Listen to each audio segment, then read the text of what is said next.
Muito bem. Primeiro, queria dizer que eu estou super animado de estarmos tantos aqui, né? Eu e a Maria estávamos pensando nisso. Falei, gente, mas é final de ano, o pessoal tem um monte de compromisso, não vai dar. Falou, Marlon, fazemos com quem tem, porque a gente tem que aproveitar essa oportunidade, né? E aí, poucos têm faltado. O Marcos avisou que não vinha hoje. A Joana também. E quem mais que tinha me avisado, que me mandou mensagem, mas está ali no meu telefone, 3 pessoas que avisaram que não queriam. Eu queria falar 2 coisas, então, primeiro para a gente se situar.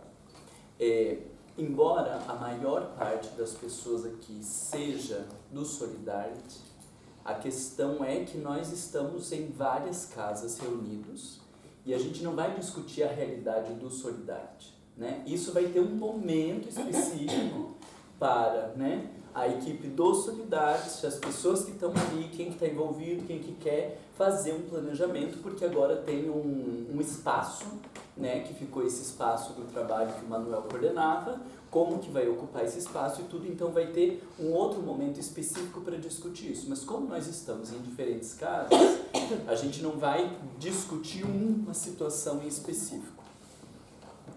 Outro elemento importante que eu queria deixar claro para vocês no início é: a gente não tem um modelo pronto.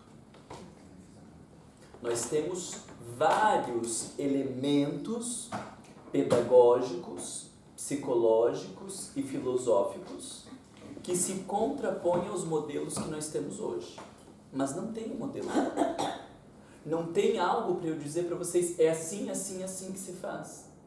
Porque a gente está justamente tentando sair de um modelo vigente para construir novos caminhos. E quais serão? Não sei.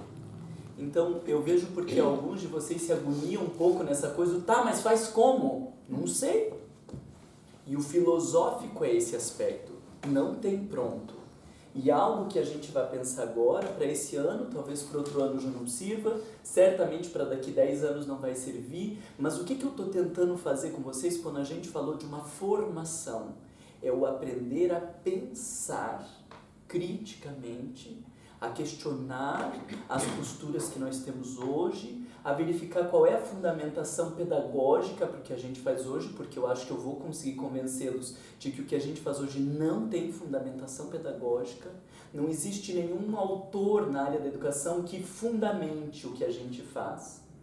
Existe sim uma escola para atender um mercado de trabalho específico da Revolução Industrial, mas não existe um teórico da educação que fale para fazer como a gente faz.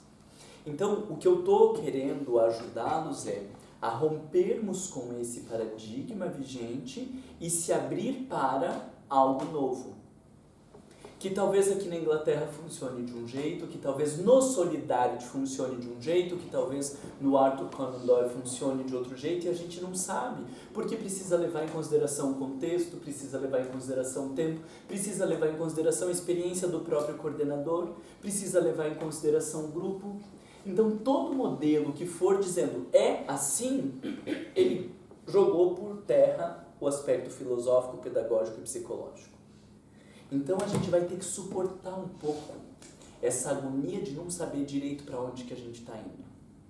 Porque a gente está num processo de construção de elementos novos. Faz sentido isso que eu falo para vocês? Porque é bem bonito na teoria, mas na prática é um horror isso, né? E a gente fica esperando, não, semana que vem o Marlon vai trazer um PowerPoint dizendo como que a gente tem que fazer, né? Ai, não tem PowerPoint essa semana. Não, mas na semana que vem ele vai trazer um PowerPoint dizendo agora faz assim, assim, assim. Se eu fizesse isso, eu estaria reproduzindo o mesmo modelo que nós estamos criticando até hoje. Então eu estou falando para vocês entenderem que justamente lidar com estes aspectos filosóficos e psicológicos é ficar, às vezes, num limbo. É tão mais fácil dar resposta para as pessoas, não é? É tão mais fácil dizer como que tem que ser, tal, tal, tal, e aí tá todo mundo aconselhando o outro, tá todo mundo se intrometendo na vida do outro, né? Tá todo mundo cheio de resposta para os outros, mas isso não é efetivo. E isso não tem nada a ver com transformação moral, isso não tem nada a ver com doutrina espírita. Então estou falando para vocês porque do mesmo jeito que aqui a gente vai ter que suportar um coordenador de grupo de estudo para funcionar dentro dessa perspectiva filosófica, ele também tem que sair do lugar de dar respostas para as pessoas. Ele precisa estimular que cada um faça o seu próprio percurso. E as conclusões que um vai chegar não são necessariamente as que o outro vai chegar, o jeito que um vai fazer não é necessariamente o que o outro vai fazer, porque nós não estamos aqui na reprodução de uma técnica. Eu não quero que vocês reproduzam conhecimento e que digam como as coisas têm que ser. Vocês estão aqui pensando. E a formação de coordenador de grupo de estudo é a mesma lógica nos nossos futuros grupos. Não é ficar dando resposta para as pessoas. Quem que tem que dar as respostas para as pessoas? Elas mesmas. E com base no quê? No que o Marlon falou? Ou com base no que o Marco falou? Elas têm que achar as respostas com base no quê? Na vida dela, na experiência dela. Não, isso tá. É a vida delas. Mas tem uma base. Só para a doutrina. A doutrina espírita. Então ela vai estudar Kardec, ela vai estudar André Luiz, ela vai estudar João de Anjos, e ela vai encontrar as respostas para a vida dela. E o educador vai ser o sujeito que vai transitar entre as questões dela, a experiência dela e todo esse manancial teórico. Se a gente quiser dar respostas para as pessoas, olhem que coisa interessante, a gente quis ocupar o lugar da doutrina espírita na vida delas.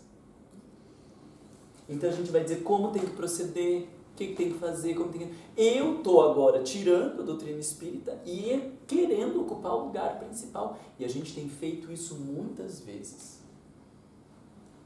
Isso gera um monte de estragos e eu espero até o final a gente ter tempo para discutir os problemas do aconselhamento e a estratégia, né, ou o método que Sócrates falava, que se chamava maiêutica. Não é dar respostas. Então, a maioria dos autores convergem para isso, não é dar respostas. O nosso trabalho é de fazer perguntas. E isso desenvolve o processo de aprendizagem.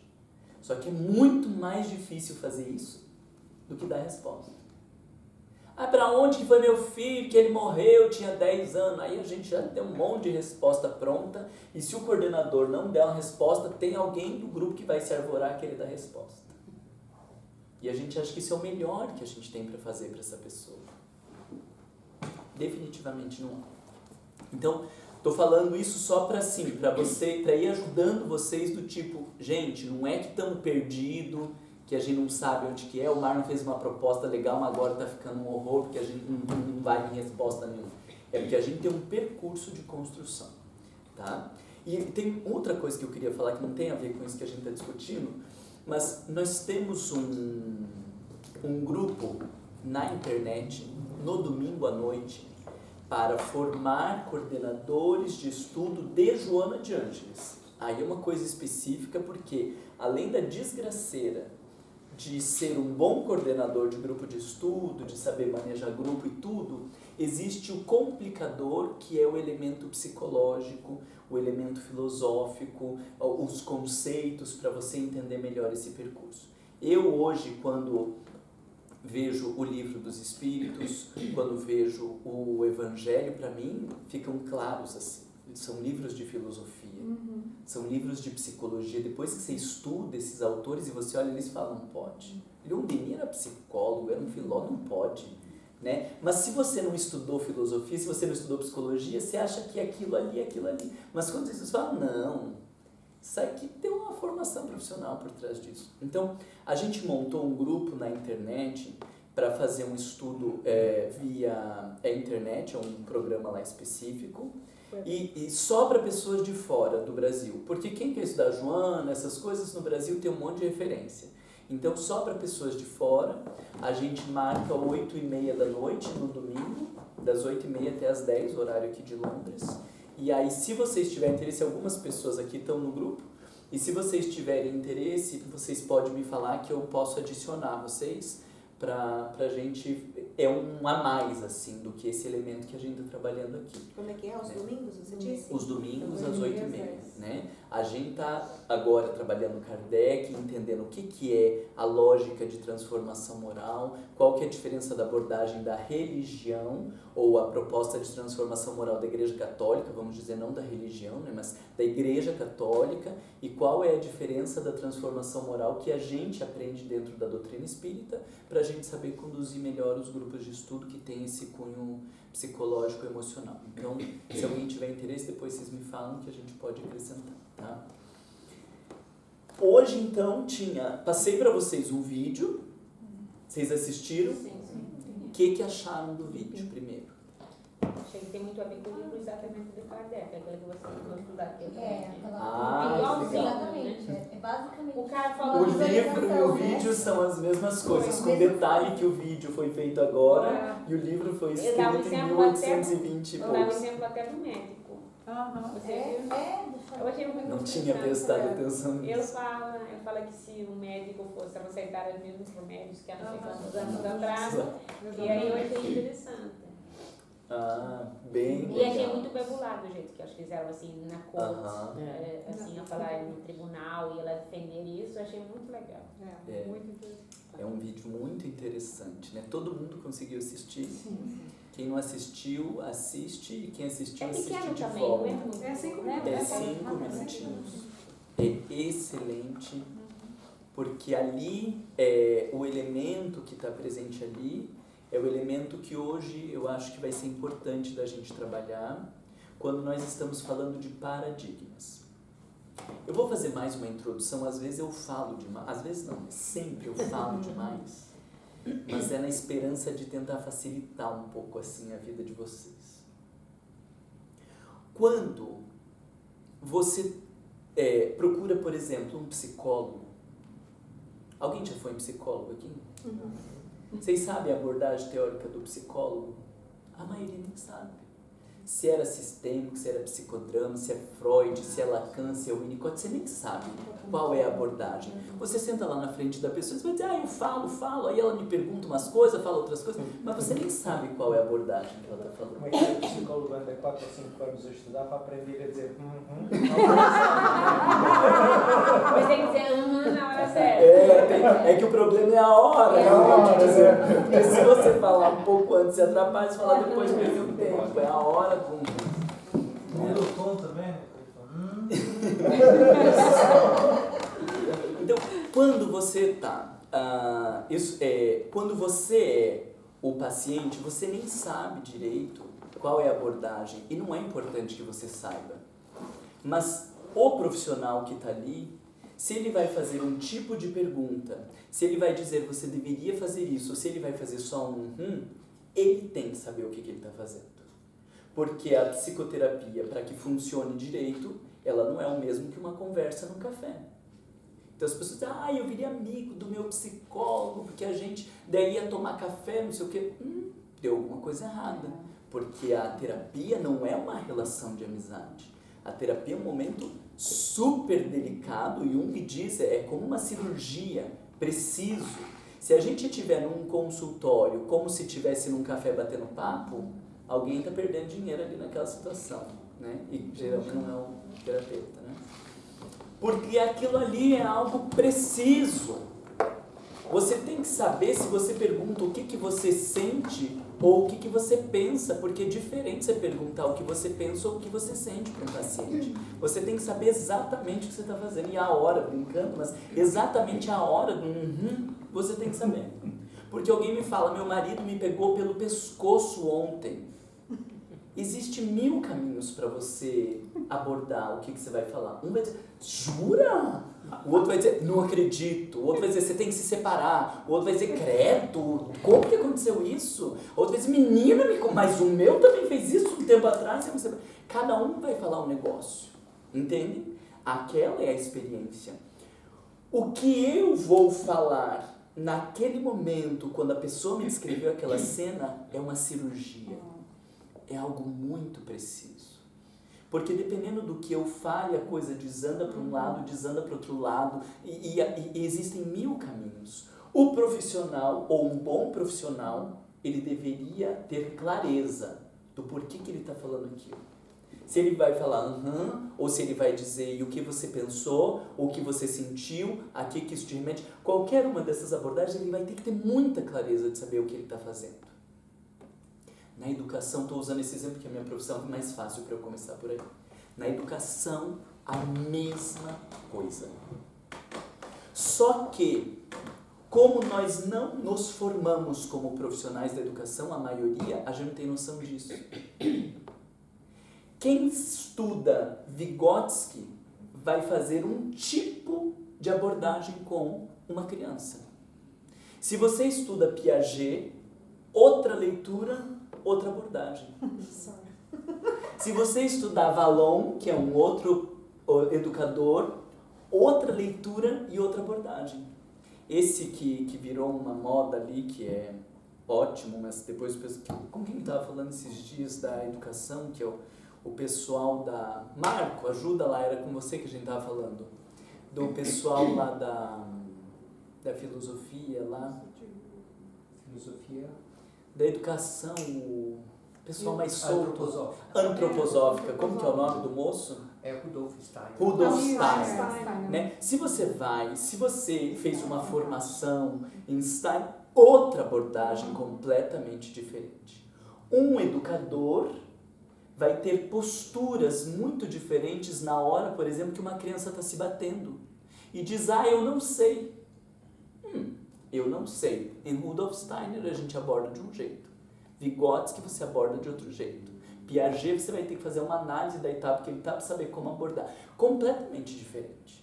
Um bom professor, dentro de uma abordagem teórica, ele sabe que tipo de abordagem tem que fazer. Não é uma coisa de vamos bater papo. Não sabe, vem o que a tia faz. Para um chamar de tia, dependendo da abordagem teórica, é o crime. Para outro chamar de tia talvez seja super legal, porque tem um vínculo, tem intimidade, tia é quase mãe, coisa boa. Então olha qual é o nosso problema. Um profissional da educação, ele deveria saber o tipo de abordagem que ele está fazendo. Nós estamos no lugar de educador dentro do centro espírita, mas sem menor noção de educação para saber que tipo de abordagem fazer. Então, como nós abordamos as pessoas no grupo de estudo? Conforme da Ana Louca. Se cai com a Maria, de um jeito. Se cai com a Aníbal, outro jeito. Se cai com o Marlon, outro jeito. Vocês estão entendendo o crime que a gente está cometendo? A frase de Kardec é de que isso é um charlatão.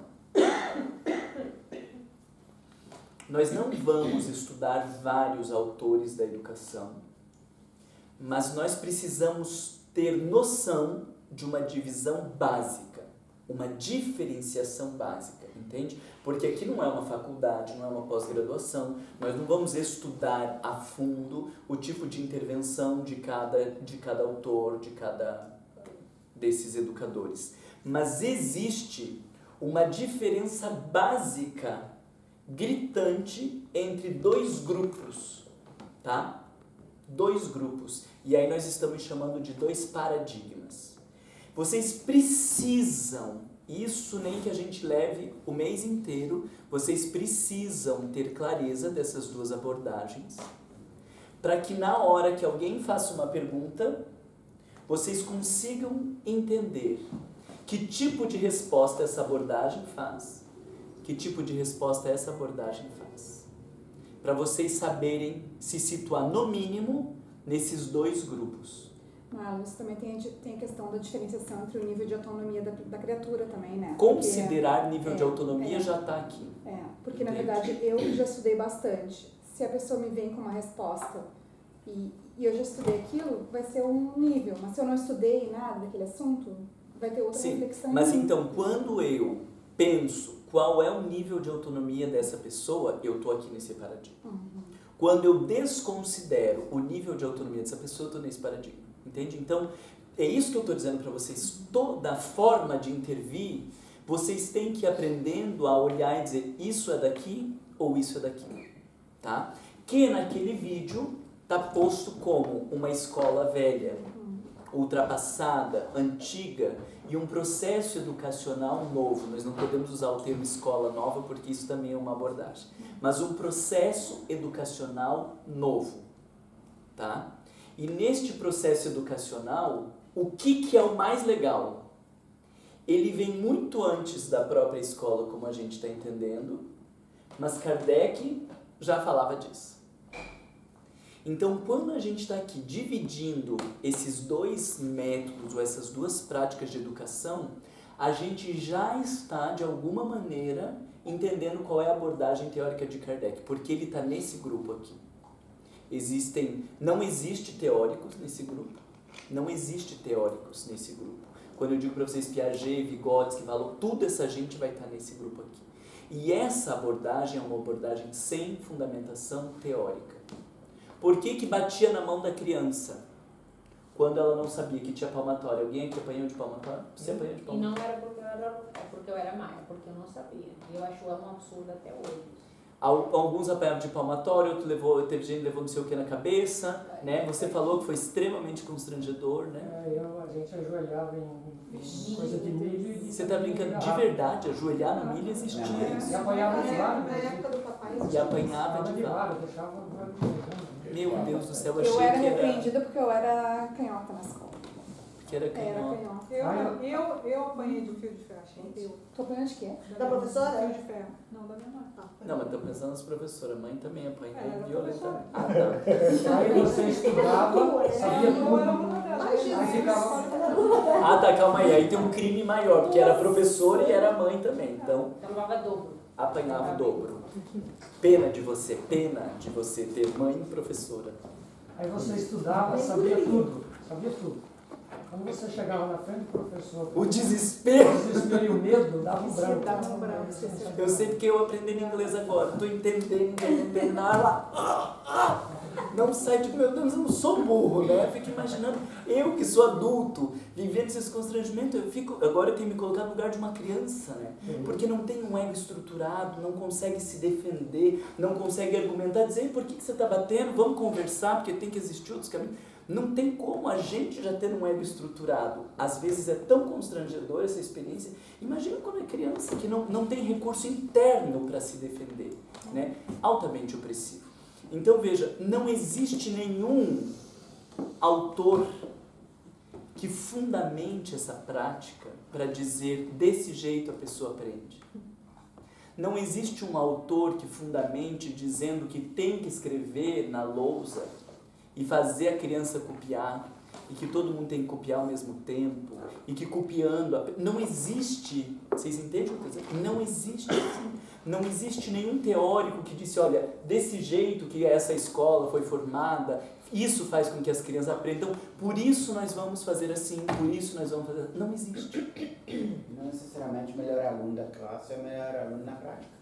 Não, na maioria das vezes, né? Porque esse sujeito introvertido que é o melhor aluno da classe, por ele ser o melhor aluno da classe, ele é intelectualizado, ele tem uma ótima memória, e aí, geralmente, a questão emocional fica para baixo. Vem Daniel Goleman na década de 80 para dizer, olha, esse negócio aí do QI está indo super bem para alguns, mas no dia a dia, nas relações, a gente está vendo que a coisa é diferente. Né? E não foi diferente a abordagem de Kardec quando ele fala do desenvolvimento intelectual e do desenvolvimento emocional. Só que Goleman escreveu em 1980. Kardec escreveu em 1868. Quociente intelectual e quociente emocional, ele começa a desenvolver a teoria em 1868. Então, isso que eu estou dizendo para vocês, que quando nós começamos a entender essa diferença de paradigmas, vocês já estão construindo o solo para entender a abordagem de Kardec. Que daí, depois que vocês sabem diferenciar esses dois, a gente vai aprofundar aqui. Talvez a gente traga Paulo Freire, que é hoje um dos grandes autores que tem essa lógica, né? A gente vai trazer talvez Knowles, que é um norte-americano da década de 50, eu acho, que trouxe muitos elementos do que se chamou de educação do adulto. Então se falava a pedagogia, seria a educação da criança, e o Knowles chama essa abordagem de andragogia, que que é como se fosse a pedagogia do adulto, a fundamentação da aprendizagem do adulto. Mas ao lado de Paulo Freire e ao lado de Knowles, que eu acho que são os autores mais acessíveis e mais fáceis assim para a gente assimilar grandes coisas, Kardec também fala de elementos educacionais que a gente precisa considerar. E quando vocês têm claro isso, aí a gente começa a pensar a prática. Ok, com base em tudo isso, como que seria um grupo de estudo? Como que seria um grupo de estudo nesse modelo na Inglaterra? Como que seria um grupo de estudo nesse modelo na Inglaterra, no Solidarity? Daí nós vamos começar a ramificar as 1000 possibilidades e os 1000 caminhos. Tá? Então, hoje a gente vai começar, não sei se terminamos hoje ou o tempo que a gente vai levar, mas a gente precisa ter clareza da diferença desses dois paradigmas. Tá? Nós vamos chamar então este primeiro de paradigma tradicional. Tá? Que é essa coisa, se não tiver muito estudo, se não tiver reflexão, se não tiver... Você vai lá no interior de alguns estados, na África, você vai no Brasil, em várias escolas, você vai... Quando a coisa não é refletida e não tem teórico subsidiando, vai ser sempre desse jeito. Você está vendo lá, o pessoal não tem dinheiro para nada na África, não tem recurso, mas tem cadeirinha e mesinha enfileirada, uma lousa lá na frente, um desgraçado escrevendo para ensinar as crianças. Por que eu digo isso? Porque essa é a concepção que a gente construiu. Os grandes estudiosos estão tirando as mesas da sala e eles não têm nada, mas o que caracteriza uma escola são as carteiras enfileiradas e um professor com uma lousa na frente. Se nós fossemos na antiguidade, por exemplo, Platão e Aristóteles, eles ensinavam a ler. Exato. Métodos completamente diferentes. Né? Daí já vão rasgando, né? Então vejam que essa coisa, eu digo que é o tradicional, porque em culturas mesmo com muito baixo recurso, é isso que faz. Você vai na maioria das escolas que não tenha um bom projeto político-pedagógico, que não tenha uma boa reflexão, é isso aqui. E o que a gente conhece por escola, se você pegar qualquer criança no mundo e dizer desenha uma escola, eles vão colocar a criança enfileirada. Então isso nós chamamos de paradigma tradicional. Tá? E aqui tem um outro grupo que teriam muitos nomes para nós darmos. Mas a ideia que está mais presente neste outro paradigma aqui é a autonomia. O que aproxima Kardec de Knowles, de Pestalozzi, de Paulo Freire, este grande grupo, eles têm algumas divergências, mas uma ideia é o elemento central. Não existe ensino-aprendizagem. Essa expressão ensino-aprendizagem não existe. Ensino-aprendizagem está aqui. Se não tem ensino-aprendizagem aqui, tem o quê? Café e bolo. É outro bolinho. O que tem aqui que não é a relação ensino-aprendizagem? Construção, colaboração, desenvolvimento de pensamento, que mais que poderia... Criatividade, vivência. Veja que o grande passo desse grupo aqui é tudo isso que vocês estão falando vai levar o sujeito aonde? À aprendizagem. Pela colaboração, tudo isso vai levar à aprendizagem. O que difere esse grupo desse grupo aqui? Saiu a palavra ensino. Não pensamos nesse grupo a relação ensino-aprendizagem. Aqui pensamos a aprendizagem. Porque é o sujeito que aprende. Aqui nós temos a lógica, o professor ensina e o sujeito aprende. Aqui não é essa lógica. O professor vai ser um facilitador do processo de aprendizagem do aluno. Mas se ele não quiser, se ele não tiver interesse, se ele não fizer o seu percurso, não existe como ensiná-lo. Hoje, pra gente, isso é óbvio.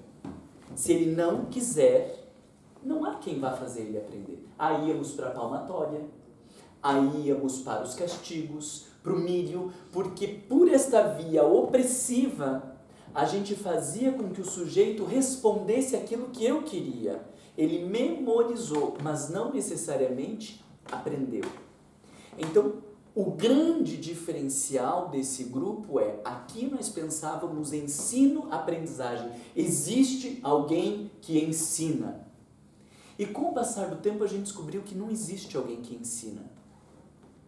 Existe alguém que aprende. E este sujeito que antes achava que ensinava, ele pode ser um catalisador, ou seja, ajudar este sujeito a aprender mais fácil, mais rápido, ou não. Mas o processo é aprendizagem. O livro, eu anotei aqui esse livro do Kardec, no início fala assim, o novo paradigma, né? Formação integral do homem e necessidade de equilíbrio no desenvolvimento de suas faculdades. Gostei dessa necessidade de equilíbrio, né? Só você vai saber o seu ponto de equilíbrio. Né? E desenvolvimento das suas necessidades, porque esse negócio está aqui, ó, bombando. Vai para onde? O teu não é o mesmo caminho que o dele, não é o mesmo caminho que o dela, não é o mesmo caminho dela. Mas eu vou te ajudar a você desenvolver os teus, Níbal desenvolver os teus, cada um desenvolver o seu. Diga. E daí depois eu vou propor a atividade para vocês. Diga, Pedro. Eu acho que isso é fundamental. Agora, tem uma questão que é muito importante de analisar também. Eu acho que para se fazer uma mudança dessa natureza, é um processo bastante, vamos dizer assim, trabalhoso, não sei se seria o termo correto, para preparar as pessoas que vão coordenar esses grupos nas escolas, né, especificamente nas escolas, para que essa mudança comece a ocorrer. Porque não adianta você ter o conceito que esse é o melhor. Só que se você não tiver um grupo de professores preparados, que realmente tenha essa capacidade de atrair o aluno para o conhecimento, sem disciplina, etc, toda aquela... Eu acho que aí o processo é muito complicado. Mas hoje Pode já ficar está pior ainda do que tradicional. acontecendo, sabe, Pedro? Em especial, Europa e Estados Unidos, isso já está acontecendo. Eu estava conversando com um professor de faculdade daqui, que eu acho que é mais difícil ainda na faculdade, porque o sujeito está vindo de um modelo, e aí o que acontece? Os alunos não têm presença. Ele vai para a aula se ele quiser. Só que aí o que acontece? Se eu tenho 60 alunos matriculados, que era o desespero desse professor que estava me contando, eu tenho 60 alunos matriculados, mas foram 15 na minha aula. De quem é a responsabilidade dos outros 45 não ter ido? É do professor. Como assim? Porque ele deveria fazer algo para que a sua aula fosse interessante a tal ponto do aluno querer ir. Uau. Mas aí tá voltando ao tradicional, né? Não. Se vira, porque o tradicional seria o método opressivo. Então tem que ir porque senão você reprova, tem que ir porque senão você apanha, tem que ir porque senão você não se forma. Então existe lá um núcleo básico, porque eles, né? Mas o núcleo básico, que são as disciplinas obrigatórias, é 20% do currículo. E hoje em dia tem a questão que eles dizem, né? Que não existe mau aluno, existe mau professor. Então aí, gente, é uma revolução, porque agora é assim, então o professor, ele antes de começar a aula, ele já está no desespero. Meu Deus do céu, como que eu vou no primeiro dia fazer uma coisa maravilhosa? Mas isso não está muito diferente nas casas espíritas, por exemplo. Nós temos um grupo de 20 e poucas pessoas, onde um quer que você dê uma aula do jeito, o outro já quer que você dê uma aula do jeito, e você já está desesperada, porque você acha que vai estar gordo, porque já tem muito conhecimento e já às vezes sabe mais que você, e então fica um challenge, e outro que não sabe nada do que você está falando e que está ali perdido. Então isso é a nossa realidade, na verdade. Não precisa nem ir para as escolas. Isso acontece no centro porque como não é obrigatório, a pessoa vem se ela quiser. não é? Então isso já acontece olhando bem nessa questão do centro, porque os nossos grupos começam com 20 pessoas e quando termina com 10 é glória a Deus nas alturas, Pai na terra. né? Porque com 10, metade, é uma loucura assim a quantidade de pessoas. Aí o que os centros começaram a fazer? Para poder dar passe, é obrigatório vir no estudo. Aí a pessoa vem no estudo.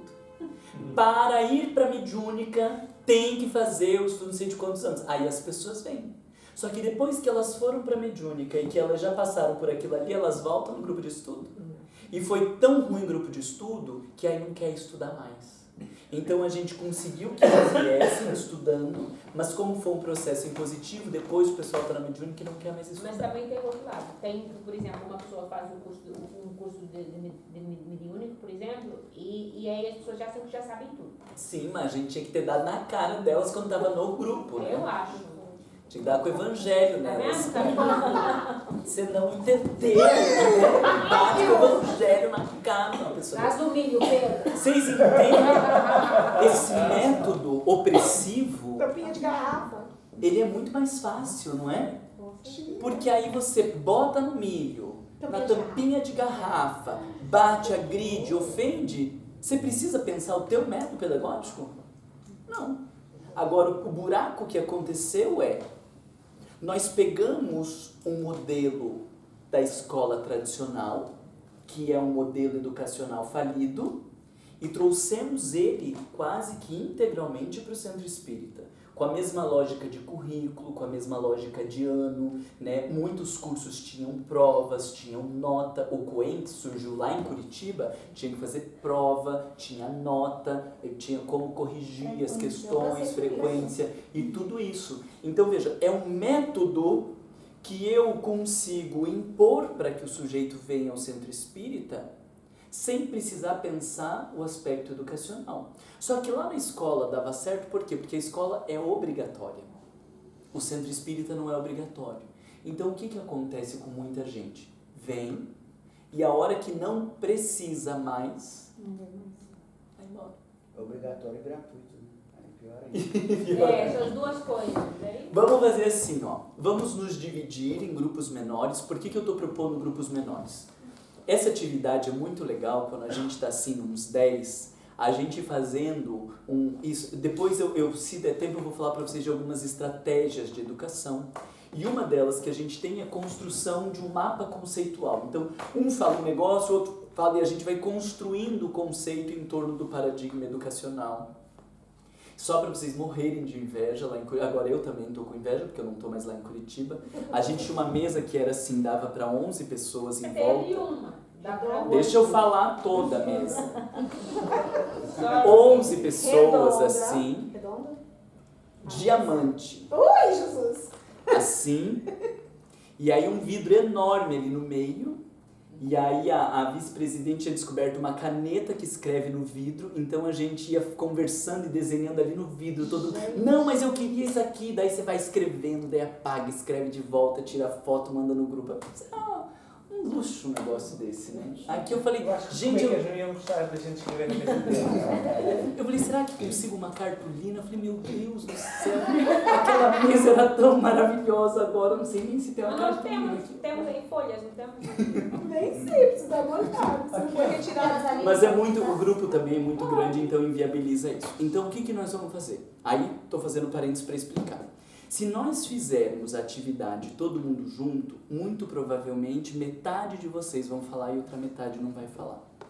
Então, a abordagem que eu vou fazer, porque o grupo é maior, é a gente se dividir em grupos menores, porque daí num grupo de 4 ou 5 todo mundo fala e depois nós fazemos compartilhamentos com o grupo maior, só porque nós temos um grupo grande, tá? Estou explicando para vocês.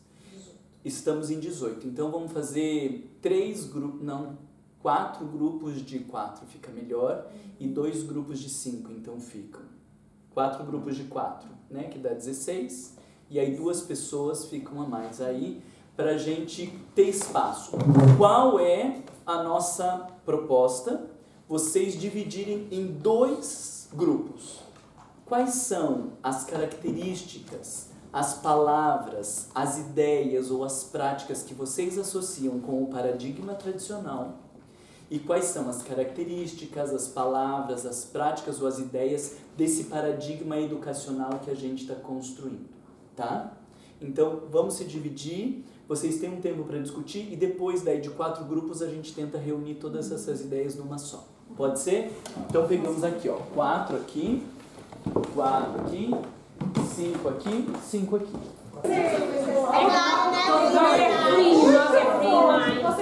É outro, fala assim, ó, é outro paradigma. É o outro paradigma. Nós fazemos o que a gente conhece. Olha lá, ou faixas. Ó, mas só esta experiência já é super interessante, que este paradigma fez desenho, um monte de coisa, e o paradigma tradicional Esse é só boring. esquema.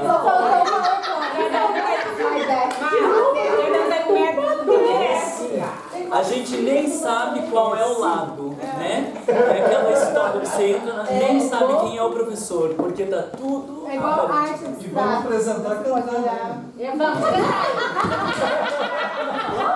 Cantando e dançando. Você esqueceu o violão, amigo? Pelo amor de Deus. Pois bem, então vamos lá. Começamos pelo paradigma tradicional ou vocês querem ir compondo uma coisa e a gente vendo se é de um jeito, no outro, de um jeito, no outro e depois vocês terminam o que faltou? Explicar melhor, porque a gente está falando de oposições, né? Então, alguns elementos aqui, aí a gente vê se tem isso aqui ou se não tem aqui e vai compondo e depois vocês veem o que faltou ainda, o que vocês acham? Acho que é melhor.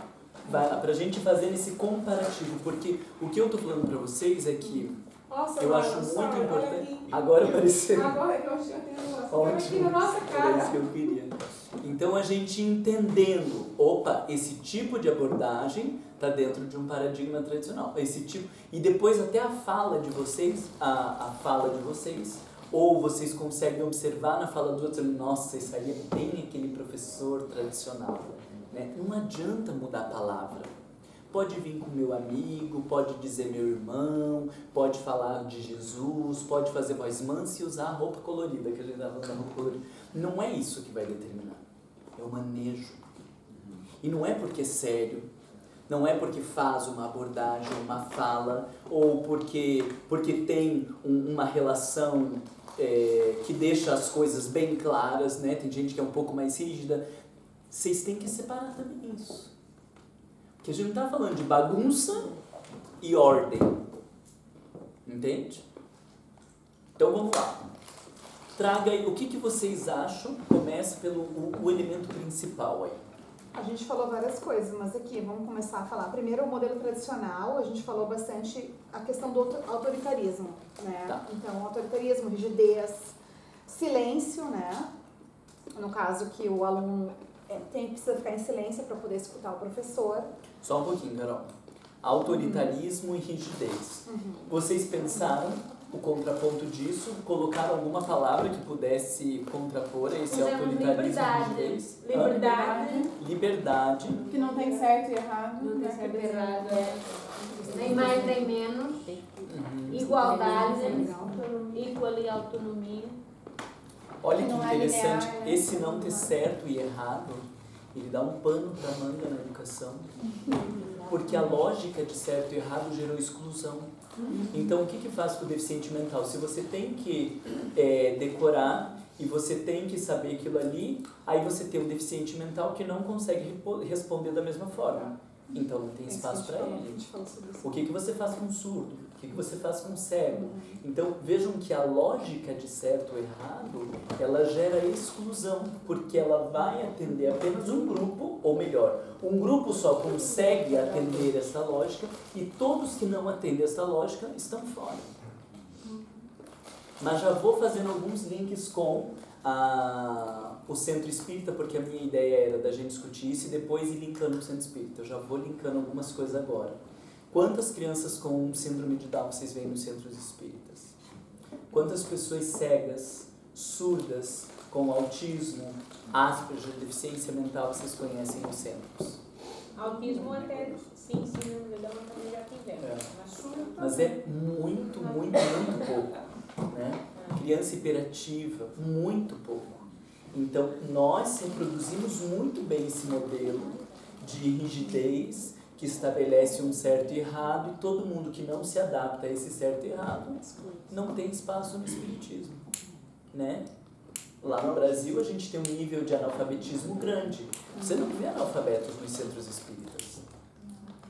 É porque, desculpa, eu sempre falo isso, mas o espiritismo virou muito elitismo. Mas não é o espiritismo, né? É o modelo educacional. E aí que eu quero ir ajudando vocês a entender que a forma como a gente se organizou tem um modelo educacional. E a gente, quando configura os modelos educacionais, depois a gente vai se perguntar, guardem que essa pergunta vai ser muito importante. A serviço do que está esse modelo educacional? Se eu faço assim, tem um sentido, tem um porquê, tem uma intenção, seja ela declarada ou silenciosa. Então, depois que nós conseguimos deixar claros os modelos, a gente vai se perguntar a serviço do que está o modelo. E aí a gente vai descobrindo também que o centro espírita também tem um propósito, embora a doutrina espírita tenha um propósito, o centro espírita tem outro propósito, que é diferente do propósito da doutrina espírita. E aí que a gente começa a enxergar as contradições. Né? Então, por isso, quando a gente diz análise crítica, eu tinha um amigo que eu estava até discutindo com ele esses tempos, eu falei, mas a gente tem que criticar. Eu falei, sim, mas crítica não é sair falando qualquer coisa, o que eu penso. O que você pensa não é crítica. O que você pensa é mais um abobado no meio de um monte de abobado e não necessariamente tem construção teórica nenhuma. O que você pensa não é crítica. Você precisa ter fundamentação. Você precisa entender as bases, as construções, para daí fazer relações. Isso tem a ver com pensamento crítico. O que a gente vê muito na centro espírita são pessoas que vêm criticar, por exemplo, o trabalho de uma casa espírita. E quando você, assim, muito calmamente fala assim, mas você tem uma alternativa? Uma proposta. Ninguém tem. Isso não é crítica, aí é só a gente se afundando. Né? Isso nem chamamos de É o reflexo da sociedade hoje em dia. Né? Hoje, lá está mais uma vez, há bocado estávamos a falar da vantagem de ter a parte da internet para poder aprender, né? Mas também tem um contraponto, que era como a Silva estava a dizer, nós temos que ter cuidado com aquilo que vem, né? Muitas vezes vem e quando nós experimentamos não está lá nada, é só lixo, né? Sim. Porque às vezes são pessoas que nem têm sequer qualificação nenhuma para estar a falar acerca daquele assunto, estão ali horas e horas a falar acerca Eu achei interessante. sem fundamento. Sem fundamento. O que mais que temos lá? Autoritarismo, Sim, rigidez, imposição, rotina, né? Aí a gente foi refletindo sobre o poder do professor. No caso, o professor é o detentor do poder e ele coloca a pessoa em castigo, ele dá o castigo. É uma forma de punição. Né? Só um pouquinho. Aí a gente destrinchou vários tipos de castigo que todo mundo passou. Deixa eu voltar antes ali, Carol. Rotina. Vamos analisar o que a rotina pode ter a ver com esse. Eu acho que tem, mas vamos tentar pensar um pouco mais. Por que rotina está mais nesse paradigma do que naquele? Porque eu não acho que rotina seja uma coisa negativa, no meu ponto de vista. Mas aonde pode entrar o problema da rotina? No método tradicional, por exemplo, eu me lembro de ter horário que na hora da física, da química, da matemática, Mas do tem que ter, português. mas tem que ter também alguma coisa. Quem que disse? Esquema, não. Digo eu, para haver uma organização. Sim, assim. mas aí que tá. Tem que... Por quê? Não. Porque a gente está acostumado nisso. Mas daí imagina uma veja. escola secundária onde ninguém sabe que horas vai acontecer, estou eu pensando aqui em relação a uma escola. Imagina uma escola secundária com 1000 alunos. Não há horários para nada. Mas quem disse que tem que ter 1000 alunos, então? Por isso que é o grande... Mas nós estamos falando da realidade, por exemplo. aqui. Não, nós temos que pensar a educação e daí nós pensamos uma realidade, porque a realidade de hoje é desse paradigma tradicional. Então daí, Maria, se a gente se prender à realidade, a gente nunca vai mudar, porque essa educação foi construída para uma suposta realidade. Aí o que acontece? A realidade das relações mudou, mas a escola ainda não mudou. Então, as demandas hoje, o que se exige para manter um bom casamento, o que se exige para ser uma pessoa decente na nossa sociedade, o que se exige para educar bem os filhos, para se desenvolver bem no trabalho, a escola que se organizou já não dá mais conta. Vamos trazer o caso de uma criança super imperativa. Gente, ficar sentado, tempo e tempo e tempo, é uma loucura para essa criança, ela não dá conta. Isso, de ficar então nessa talvez a rotina, coisa da 40 minutos rotina, sentado. não estamos chutando o pau da barraca do não ter rotina, mas a lógica talvez da rotina seja um problema quando a gente quer impor a mesma rotina Pra todo mundo. a todas as pessoas, porque uma criança hiperativa tem um tempo de atenção. E tem outras pessoas que conseguem se debruçar num texto e ficar 2 horas. Não fala que você seja esse tipo de pessoa, que eu tenho inveja. Consegue ficar 2 horas, 3 horas. Nossa, eu comecei a ler, não vi o tempo passar. Como E aí que essa você vai criança- estabelecer o mesmo tempo para esses diferentes sujeitos? Aí, A em cima questão é a disso, padronização, né? Não a rotina em si, mas é o fato de eu querer colocar todo mundo seguindo a mesma coisa, fazendo a mesma coisa. Padronização. E não valorizo a individualidade. Uma rotina que desconsidera a individualidade. Porque aqui eu acho que tem algumas escolas que estão funcionando assim, né? E nos Estados Unidos funciona muito isso. No Brasil a gente já tem algumas escolas onde cada aluno decide o seu tempo. Você estava me comentando também, né? Decide o tempo que vai investir em cada disciplina. olha, por exemplo, posso falar, por exemplo, da escola tradicional e do método Montessori, por exemplo. Uma criança no método Montessori tem todas as atividades lá. Cada carpet, cada rodinha tem uma atividade. O professor jamais vai falar para ele, agora você vai sentar, que nós vamos fazer isso. A criança é livre. Ela explora a escola inteira, mas o tempo dela, ela vai para a atividade que ela quer. Eu estou falando isso de como que é no Brasil? 5, 6 anos, não sei que idade é. Então ela é totalmente livre, mas ela faz tudo. Mas ela vai com o tempo dela. Já na tradicional, não. Agora você vai sentar no carpet, porque eu vou falar. Agora você vai sair, porque você vai fazer aquela atividade. Agora você sai daquela atividade, você vem pra cá, que seu amiguinho vai pra lá. Então ele tem aquela rotina esquematizada pelo professor. Então olha que interessante, pegando o que a Maria está falando, juntando com isso que você está trazendo, olha que coisa interessante. Talvez uma suposta rotina ou uma suposta, como o Maria usou, padronização, ela esteja muito mais a serviço da instituição Sim. Do indivíduo. do que do Claro. indivíduo. Mas para os casos espíritas também é a mesma coisa. Sim. Mas Também pode serve a revolução instituição e não o indivíduo. E não ao indivíduo. Mas a proposta do Cristo era servir instituições ou indivíduo? Não. Quando ele dizia, né, de atender o aflito, o sobrecarregado, de dar o pão, de que toda vez que fizesse a esses sujeitos era ele que estava fazendo, a proposta de Jesus é completamente de atender o indivíduo. Mas se chega alguém com problema na casa espírita, não estamos generalizando, já é um problema. Sim, porque a forma como nós organizamos o centro espírita é a mesma forma como a escola se organizou. Desconsidera o sujeito. Se alguém tem dificuldade de aprendizado, ou se alguém aprende muito mais rápido, nós estamos com os mesmos problemas na escola. Uma criança na escola com, a gente chama hoje em dia, não é mais de altas habilidades, né? Uma criança com altas habilidades numa escola, a professora começa a falar e ele já está andando pela sala. Por quê? Porque assim, eu já sei isso. Tem um outro que precisa da professora para ouvir aquilo ali e entender. E tem um outro que mesmo a professora explicando no quadro não vai entender, porque ele precisa de uma atenção individualizada. Aí a gente coloca todo mundo na mesma sala e vai atender qual? Né? O centro espírita está reproduzindo esse mesmo modelo. Porque a gente estabeleceu um jeito de ensinar e todo mundo vai ter que se adequar a este modelo. Se você precisar de um pouco mais de atenção, nós temos como dar no centro espírita, nos grupos de estudo. Se alguém precisa de um pouco mais de atenção, Vão chamar o dirigente. Ninguém quer encrencar. Se vem uma pessoa que, por exemplo, se apresenta de uma maneira diferente, não estamos dizendo que seja a pessoa problema, mas, por exemplo, aquela pessoa não é uma pessoa padrão. Chama lá fulano. sim. Ela que resolva, porque eu não quero tomar responsabilidade, não quero... E a gente nem sabe quem são os diferentes, né? Porque a gente nem sabe quem que está aprendendo e quem que não está aprendendo para dar um pouco mais de atenção, menos atenção. A gente não consegue pensar a individualidade. Então, olha que interessante. Fica ordenado, não fica? Fica ordenado.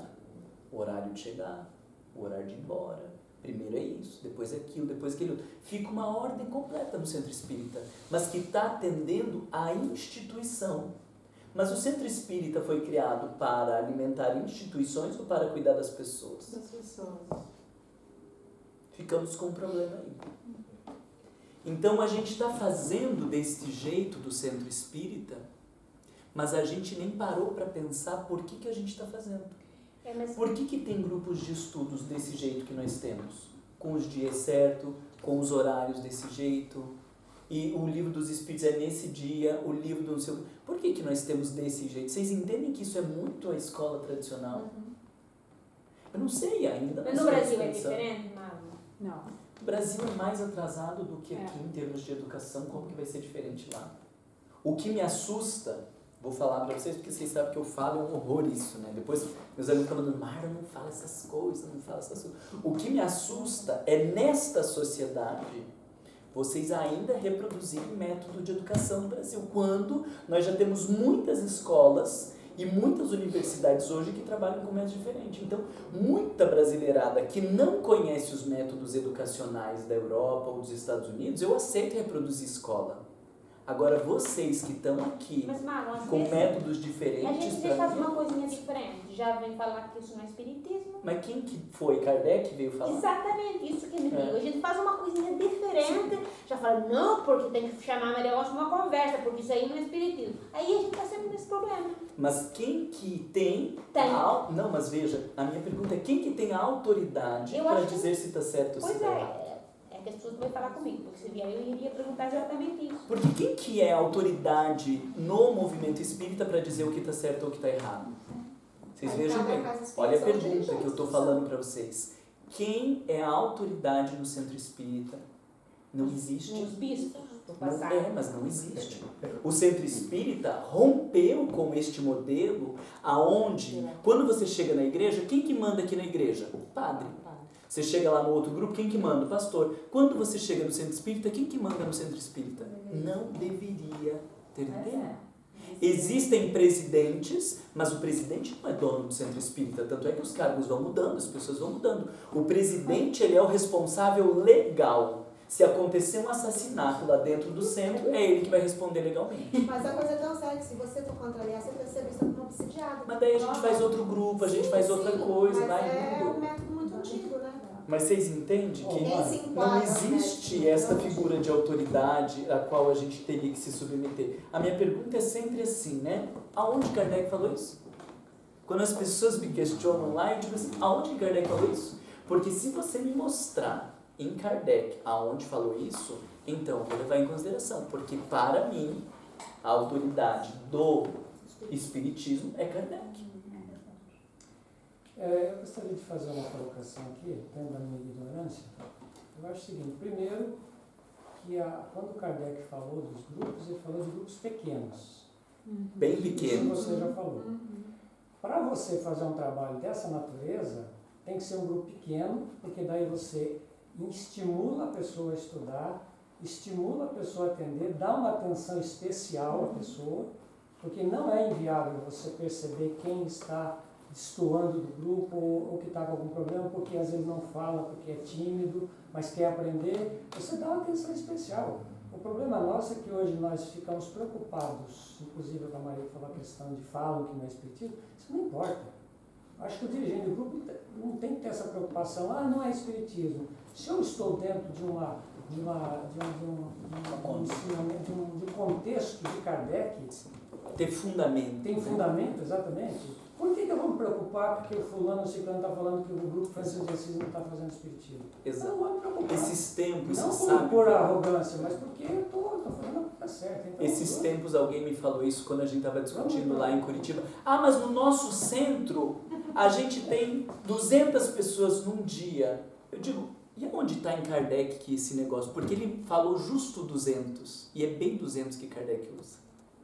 Eu digo, e aonde que vocês fundamentalizam isso? Porque você está dizendo que porque vocês têm 200 não dá para seguir Kardec. Mas o que vocês estão ensinando lá? Kardec. Mas vocês estão ensinando Kardec e o que ele disse é preferível 20 grupos de 10. Ele não falou nem 10 de 20, hein? Ele falou, é preferível 20 grupos de 10 do que uma assembleia de 200. Mas é que as pessoas estão preocupadas com números, né? E não Então, qualidade. Talvez, é o que eu estava falando para vocês, talvez a gente vá começando a construir uma outra ideia de centro espírita. E a gente vai ter que fazer outros caminhos. Talvez a gente comece a pensar em modelos de grupos menores. Em salas menores. Começaram pequenos, né? Hã? Afinal, todo grupo começou. Começou pequeno, por que foi crescendo tanto, né? E agora Eu brinquei cresce. isso com o pessoal lá nos Estados Unidos. Aí, às vezes, ia fazer palestra, a pessoa dizia, você desculpa que o nosso centro é pequeno. Eu digo, gente, da onde essa mentalidade que o negócio tem que ser grande? Né? É muito mais gostoso passar por 20 grupos pequenos do que fazer uma palestra para um grupo de 200. Porque nessas situações, assim, às vezes o importante é ensinar a pessoa a amar. Mas como vai fazer essas coisas numa grande assembleia? Como está dizendo Pedro, você não sabe quem que está indo bem, quem que não está, quem que está calado, quem que não está. Então, de repente, a gente está num jeito de fazer que está perdendo a essência da doutrina. Porque aí o elemento transformador, que é conhecer cada um e ajudando, o que está entendendo, o que não está entendendo. Vocês imaginem para alguém que nunca ouviu sobre reencarnação, ouvir pela primeira vez. Quantas perguntas a pessoa tem, quantas coisas que ela não sabe se ela está entendendo direito, se não está e tal, quantas coisas para conversar. Se você não tiver um grupinho pequeno, não tem possibilidade de fazer essas reflexões. Mas depois de entender o conceito, a pergunta é, o que este conceito de reencarnação tem a ver com a tua vida? Porque aí eu vou precisar de espaço para elaborar, falar, gente, reencarnação, o que isso implica na minha vida? Sei lá, talvez me ajude a entender por que eu não gosto tanto do meu filho, gosto mais da minha filha, que eu tenho afinidade com ela, que o menino não vai assim, é sempre eu vou aturando aquele menino. Talvez o conceito de reencarnação me ajude a entender o vínculo com os meus filhos, mas como que alguém vai me ajudar a fazer isso e tirar essa culpa de que eu sinto diferente em relação aos dois, se não tiver espaço para fazer essas elaborações? Mas eu acho que as pessoas vão criando padrões, por exemplo, vão criar uma ideia do que é certo e errado, como nas escolas. E às vezes as pessoas não deixam ser quem elas são. Às vezes nós vemos as pessoas, por exemplo, a gente tem aqui pessoas, não vou falar o nome, porque acho que as pessoas já sabem. Mas ela olhou para você. Falou, né? Que ri muito baixo, entendeu? Já ri assim, espalhafatosa, né? Fica vindo de amarelo. Tem de amarelo, que tem, as pessoas acham um absurdo. Porque nem sequer dão a direita à pessoa, diz ela se quem ela é. E aí o problema do grupo, de não ter um grupo pequeno, é porque quando nós nos conhecemos, a gente consegue lidar melhor com as nossas diferenças. Porque quando eu não conheço essa pessoa, e eu só vejo ela gritando e dando risada, eu fico só falta o com isso. corsete. Eu fico só com isso. Agora, quando a gente se conhece, quando a gente sabe da nossa história, do nosso percurso, das nossas dores, eu já não fico mais nos estereótipos, eu enxergo um ser humano. Então, a falta dos grupos pequenos, ela gera inclusive mais preconceito, porque como a gente não vai se conhecer, a gente vai ficar olhando para as aparências. E a gente vai se avaliar por aí. E a gente vai se dividir por aí. Então vejam que o fato de nós não termos grupos pequenos onde as pessoas se conheçam, fragiliza até as nossas relações. Uma vez aconteceu um Você quer episódio falar, né? Diga depois. que a pessoa falou, eu acho que eu não vou voltar mais nesse grupo não, porque tá muito difícil de entender. Eu nunca pensei que fosse estudar era desse jeito. Eu não tenho todo esse E sai achando que é burra, né? É. A pessoa sai achando que é burra. É. Você ia dizer, e não sei se eu te cortei, que você tinha mais coisa para falar. Quer dizer, eu sei que eu te cortei, eu não sei se você tinha mais coisa para falar. Não, é claro que nós temos uma realidade aqui, por exemplo, falando do meu grupo, né, do nosso grupo do a gente tem uma realidade que é a questão, inclusive, material, econômica, né? Você tem uma sala, tem que ser aquele dia, porque você não tem recurso para outro dia, então às vezes você acaba, né? Então se o grupo cresce mais, o nosso é pequeno ainda, mas se cresce um pouco mais... Mas como começou? Começou com 5, 6 pessoas. Não tinha uma sala, né? Não, tinha uma salinha, a gente começou. Mas a maioria dos grupos começa onde? Começa em casa. Começa numa casa. E aí, conforme o desenvolvimento, aparece uma sala. Não é? E daí a gente quer uma maior. Mas vocês entendem que assim, se a gente idealizar, E se a gente tiver um objetivo, e se a gente souber o que a gente está fazendo, vão aparecer também outros recursos. Porque esse negócio dos Quaker aqui não começou do zero, do nada. Tinha um propósito antes, tinha uma intenção, tinha um desejo, e aí essas coisas acontecem. Até os espíritos vão ajudando a gente e aparece lá, que ninguém nem sabia que dava lá, aparece uma pessoa do nada. A Elza estava me contando ontem que ela sonhou com o prédio, quando ela olhou e disse, meu Deus, foi esse prédio que eu sonhei. Né? Então veja, se a gente estabelecer um objetivo, as coisas vão fluir. Mas também tem uma coisa, a gente até falou quando entrou no grupo já, eventualmente, se o grupo começar a crescer muito, a gente pode fazer um outro grupo, Francisco de Assis, faz outro grupo. Sei lá. Então tem muitos caminhos. O que eu estou tentando ajudar vocês é assim, não vamos nos prender à realidade atual, porque a realidade atual não tem fundamentação pedagógica, não tem fundamentação filosófica, não tem fundamentação em Kardec. Então por que a gente vai ficar justificando o método dentro disso? Vamos entender bem qual é a proposta e aí a gente começa a pensar. Lá no nosso centro onde eu faço parte, a gente estabeleceu, pela experiência estudando, que no máximo eram 12 pessoas no grupo. No máximo 12 pessoas. Meu Deus, agora vamos ter que arrumar outra sala. Então vamos reorganizar a cozinha e vamos fazer uma sala lá. Aí agora a gente não tinha aqui, vamos reorganizar não sei o quê. E a gente vai se adaptando. Se a gente souber aonde a gente quer chegar, a coisa vai se adaptando. Agora, se a gente ficar parado, vai passar 30 anos e nós vamos estar aqui nos Quaker fazendo palestra. E dizendo, não deu para mudar. Vocês entendem? Assim, não vamos se prender à realidade. Porque vejam bem, a proposta que eu estou trazendo para vocês de discussão não é para agora. Nós estamos construindo uma mentalidade que talvez daqui 10 anos, 20 anos, eu não sei quem já tem mais que 50, é problema de vocês, eu estou nos 30. Mas para daqui 10, 20, 30 anos, Já foi. a gente está vendo outros centros espíritas funcionarem. Porque qual é a minha grande questão, Pedro? Hoje os nossos centros espíritas, eles ainda têm o mesmo método de 70 anos atrás. É muito parecido com 70 anos atrás. Palestra, passe, grupo de estudo de obras básicas. Isso já existia 70 anos atrás.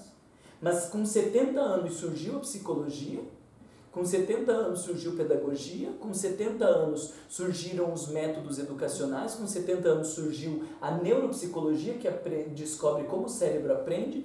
A ciência se desenvolveu assustadoramente na área de educação, de 70 anos para trás, mas a gente continuou usando o método educacional. E os centros são iguaizinhos a 70 anos atrás. Meu avô me conta. Eu tenho um avô de 95 anos. Ele me conta como eram os centros, como dava evangelização, como fazia essas coisas. É o mesmo centro de 70 anos atrás. Só que a educação de hoje é a mesma de 70 anos atrás. Os recursos financeiros são os mesmos 70 anos atrás. A sociedade, a tecnologia, o acesso à informação são os mesmos 70 anos atrás. As crianças e adolescentes. As crianças são os adultos são os mesmos? Não são. Então, como que a gente ainda está reproduzindo um centro de 70 anos atrás? A única coisa que mudou é que agora tem sala de atendimento fraterno, na maioria dos centros do Brasil. Que não tinha, 70 anos atrás não fazia atendimento fraterno. Então, logo isso não é kardecista, né? Porque Kardec não falou que tinha que ter. Kardec não falou nem de palestra, paz. Kardec não falou de palestra, Kardec não falou de passe, Kardec não falou de grupo de estudo, Kardec não falou nem das reuniões mediúnicas como nós temos. Porque as reuniões deles eram experimentais de vocação. Não tinha essa reunião que a gente tem de desobsessão e não tinha as reuniões para atender os espíritos sofredores. Então é tudo antidoutrinário. Ou nós precisamos entender que o modelo de centro atendeu um determinado momento social, histórico, cultural, pedagógico. Mas não quer dizer que essa é a proposta. Atendia um determinado momento. Hoje nós temos outras demandas. Mas agora eu vou pôr uma exposição. A gente vê muito, eu recebo ligações todos os dias, de pessoas que não querem estudar, as pessoas só querem ir no passe. Né? Aquela pessoa está precisando, mas ela quer que você, pela conversa, ela quer que você resolva o problema dela. Então a gente convida para vir no estudo. Muitas vezes a pessoa está tão perturbada que ela está no estudo, mas ela está boiando, ela não está entendendo mesmo nada. Como nós iríamos ajudar aquela pessoa dentro desse em que você tem que, né, envolver... Nós vamos chegar, mas vocês primeiro precisam entender que dentro deste centro que a gente está descrevendo, que ainda tem esse modelo, não tem espaço para atender essas pessoas. Por quê? Porque o modelo em si valoriza a instituição ou o sujeito? A instituição. Só que todo dia estão chegando os sujeitos pedindo atenção. Vocês entendem a nossa contradição? O modelo valoriza a instituição, mas a proposta da doutrina espírita valoriza o sujeito. Enquanto nós não reorganizarmos este centro espírita, que funciona desse jeito, a gente nunca vai conseguir atender essas pessoas. Enquanto a gente ainda estiver dentro da lógica, da rotina, da padronização, grupo de estudo é nesse dia, horário de funcionamento é esse, chega, vai pro passe, faz não sei o que, não sei o que, não sei o que, dentro de uma lógica de padronização que desconsidera o sujeito para deixar tudo organizado, a gente nunca vai conseguir atender essas pessoas. Mas essas pessoas vêm e elas, aos poucos, elas também são ajudadas. Algumas, né? Mas é bem pouco. Se a gente fizer estatística mas se você de olhar, quantos vêm e ficam... Sim, mas se você olhar, esse centro Leia, quanto tinham solidário quando você estava aqui, quando era naquela época? 9 pessoas. 9 pessoas. É. Então, hoje em dia, algumas pessoas dessas foram ficando, Sim. foram se adaptando. Mas foram se a sendo gente olhar a ajudadas, quantidade de pessoas que passou, vai ser uma loucura. Vai, foi muita gente. Se pensar a quantidade de pessoas que passou, vai ser uma loucura. Não que tenha que ficar e não que seja um quantitativo. Não é. A nossa proposta não é quantitativa. E um centro grande não é melhor que um centro pequeno.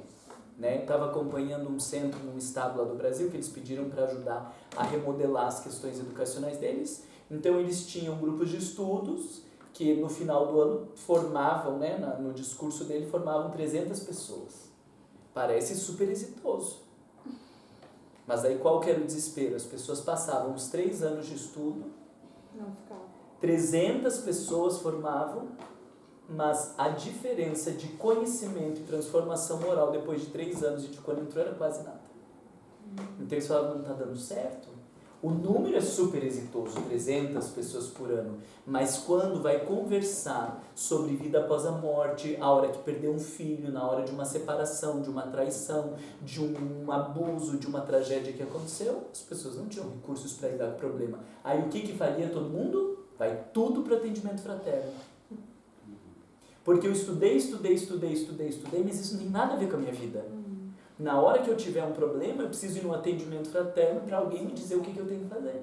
Então, olha o problema. Estudou 3 anos, mas não entendeu nada. Adianta ter 300 pessoas, e para ter 300 pessoas no final de cada ano, você imagina quantos que entraram e quantos trabalhadores tem. Né? A palestra deles era para 600 pessoas. Então, a avaliação do sucesso não é quem fica depois de um curso. É o processo É o de processo, transformação. O que é difícil da gente avaliar, porque é individual de cada pessoa. Mas por a que preocupação não deve ser ter quantidade? adeptos no final. A preocupação, quando a gente está dizendo preocupação, por que eu digo que essa é a preocupação? Porque esse é o objetivo da doutrina. Né? Está lá em O Livro dos Espíritos. O objetivo da doutrina é o processo de transformação moral, é ajudar as pessoas a lidarem melhor com seus problemas, a viverem melhor. Então, o nosso foco tem que ser esse. Fazer diferença na vida das pessoas. E aí, se eu estou entendendo, se o grupo é pequeno, você tem capacidade de Aume- saber se a aumenta- pessoa aprendeu ou não. Porque você vai ter uma intimidade. Não intimidade. Aumenta a possibilidade de nós ajudarmos as pessoas, né? Como o Pedro disse, você conhece as pessoas, você vê quem está indo, quem está entendendo, quem não está entendendo, como que você... Porque se o objetivo é te ajudar no teu processo de transformação moral, eu preciso te conhecer. Eu preciso saber se você precisa de outros recursos, se eu tenho outros livros para te sugerir, se você está com dúvida, se você está com dificuldade. Se eu não conseguir conhecer essas pessoas e oferecer suporte para elas, eu não estou trabalhando a favor da doutrina espírita. Mas isso é uma conscientização de todos os trabalhadores, porque é uma coisa que a Mariana sempre fala, que estamos nessa parte do receber as pessoas. Quando tem aquelas mesmas pessoas que já se conhecem, elas ficam em grupinhos, ficam falando entre elas e às vezes não conseguem ver a pessoa que está ali pela primeira vez, que precisa de apoio, que precisa de conversar. Então, aqui, por exemplo, para nós é a nossa luta, em que todos, não é só uma outra pessoa, porque você tem 2 pessoas fazendo atendimento fraterno, aquelas 2 pessoas já estão falando com as outras 2, e as outras? Com quem vai falar com elas?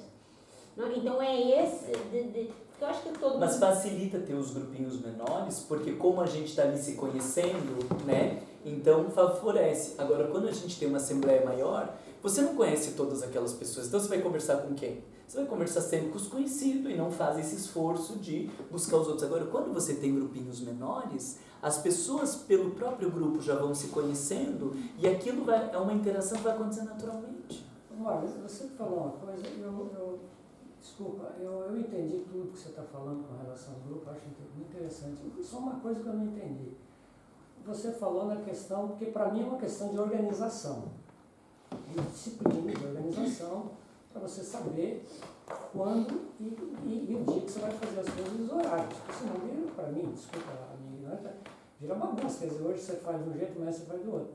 Eu não entendi essa colocação. Então veja, vamos só mudar assim, ó. Tem que ter um método, senão vira bagunça. Mas o método padronizado para todos não atende às nossas necessidades. Então veja, eu posso ter outros métodos. Por exemplo, quem disse que as pessoas têm que se encontrar na segunda-feira à noite no centro espírita? Só para ir questionando, entende? Então, a gente pode combinar de se encontrar nos sábados de manhã, em menores grupos, conforme o interesse das pessoas, para estudar, no café, em casa ou qualquer coisa assim. Não pode? Pode. Mas a gente no centro espírita não estimula as pessoas a se encontrarem para estudar. Então, tem que ter um método, mas a gente estruturou que para ser espírita, você tem que ir no centro espírita, naquele dia onde vai todo mundo e aquela atividade está acontecendo. Talvez a gente possa ter estudos individuais, estudos em pequenos... Eu estou falando só para vocês irem pensando, por exemplo. A gente pode ter estudos em pequenos grupos e se encontrar uma vez por mês para fazer grandes debates a respeito do que a gente conseguiu elaborar, estudando em pequenos grupos em casa, por exemplo. Diferentes assuntos. Diferentes assuntos, e a gente pode se encontrar uma vez por mês para fazer um compartilhamento dos nossos estudos, vamos supor. Quem disse que o método tem que ser esse que está estabelecido? Esse foi um método que nós organizamos. Mas se a gente parar para pensar, esse método ele está fundamentado lá na escola, ele está fundamentado no mercado de trabalho, ele está fundamentado também na ideia da igreja, onde o padre tem o seu horário, estabelece o dia da missa e olha lá, bate o sino, o pessoal vai para a igreja, porque agora é a hora da pregação. Mas eu acho que tem que levar em consideração uma realidade nossa. Exatamente, Por exemplo, talvez no Brasil, aqui nós temos, por que nós estabelecemos na sexta-feira do nosso grupo?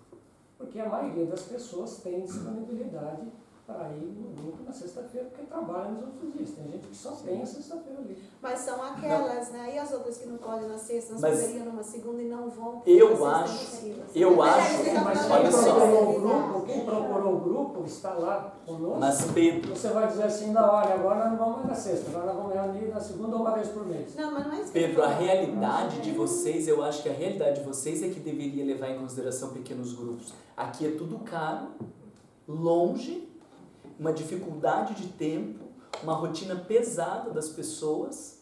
Eu acho que esse modelo de grupos menores, ele atende muito mais à realidade de vocês. Não, grupos menores eu concordo, estou dizendo a questão de você falar de você ter essa reunião no mesmo dia e no mesmo horário. Sim, não, mas veja só, se a gente quer atender as pessoas, talvez um centro espírita deveria oferecer grupos em todos os dias. Mas e o dinheiro? Quem vai pagar? Acho que o problema só um pouco, vocês têm que entender assim, ó. Larguem mão da realidade que vocês têm. Vocês têm que primeiro entender a filosofia, depois a gente dá jeito de operacionalizar, entende? Porque a gente pode fazer em casa, a gente pode ter um esquema de vários grupos em diferentes lugares da cidade, em diferentes horários, porque se a gente quiser atender todo mundo, a gente tem que pensar em diferentes horários, diferentes grupos, e a gente pode fazer grupos de 6 pessoas em qualquer café. Aqui tem boas bibliotecas também. Tem boas bibliotecas. Vocês entendem que assim, larguem a realidade que vocês têm hoje, senão vocês não abrem para novas possibilidades. Quem que diz que não pode reunir no café? Ah, porque tem que fazer oração. Tem que ficar todo mundo em silêncio, fechar o olho e fazer oração. Aonde que diz que tem que fazer oração? Café não é puro, né? Eu tava acabando de escrever um capítulo de um livro aqui num pub, e aí o meu amigo falou, o que você tá fazendo? Eu falei, eu tô aqui num pub escrevendo. Nossa, Marlon, você tá escrevendo um livro espírita num pub? Eu digo, vai pro inferno, pelo amor de Deus. Sabe? Que isso, né? Você está num pub. Como você está escrevendo um livro num pub? Né? Perdição. Mais uma cerveja aqui. Mentira que eu não tomo cerveja. Mas aqui na Inglaterra tem. Tirando sarro uma disso. do norte da Inglaterra, ela me convidou para ir para o trabalho. E eu entrei, era dentro do pub. A gente tinha que subir, eles alugavam uma sala em cima do pub. O fraterno Daí tinha antigamente um era break, no e pub, tinha um né? médium, porque era diferente, era em inglês, era o trabalho, estava dando mensagens e tal. Um médium excelente, gente boníssima. Daí tiveram um break, eles deram isso pro bar. Eu fui subir com cerveja. Eu falei, meu Deus, você não quer dizer? Não quero. Fiquei lá em cima, risando e tal. Mas eles têm essa coisa, porque eles não sabem também dos ambientes de bar. Mas se a gente sabe que a questão é de sintonia, interessa o ambiente de bar? Vocês estão num pensamento completamente materialista. Não, eu sei. Porque Eu se a gente parar para pior. se a gente parar para pensar, a questão de ambiente ela é muito mais materialista do que espiritual. Porque você pode estar aqui no centro espírita vinculado com todos os teus obsessores lá fora e você pode estar no pub vinculado com todos os teus mentores. Então, veja só, o que a gente precisa ir fazendo? Entendendo o aspecto filosófico e ele vai dando alguns caminhos que a gente não sabe qual é. Eu tento trazer alguns exemplos para vocês, mas não é para dizer façam isso ou façam aquilo, nossa, isso que o Marlon está falando é inviável. É só para vocês pensarem que existem 1000 possibilidades, 1000 caminhos, mas a gente só vai saber qual é o melhor caminho quando entender a filosofia, que é por que nós estamos fazendo assim. Tudo que você discutiria ao centro, o dia da semana, a nossa pergunta é por que estamos fazendo assim? Tem que ter um porquê. Se não tiver um porquê, então a gente pode repensar. Lá no Brasil, quando eu passo nos centros, que ajudo a rever essa coisa dos métodos pedagógicos, eu digo, a única coisa que a gente não pode abrir mão é de Kardec. O resto, tudo, a gente pode abrir mão. Porque a única coisa que caracteriza um grupo espírita é Kardec, estudar Kardec. O resto, a gente pode tudo. Então vamos pensando, mas vocês não se agoniem que a gente vai chegar num lugar legal. Eu acho. Nem que seja Pode ser.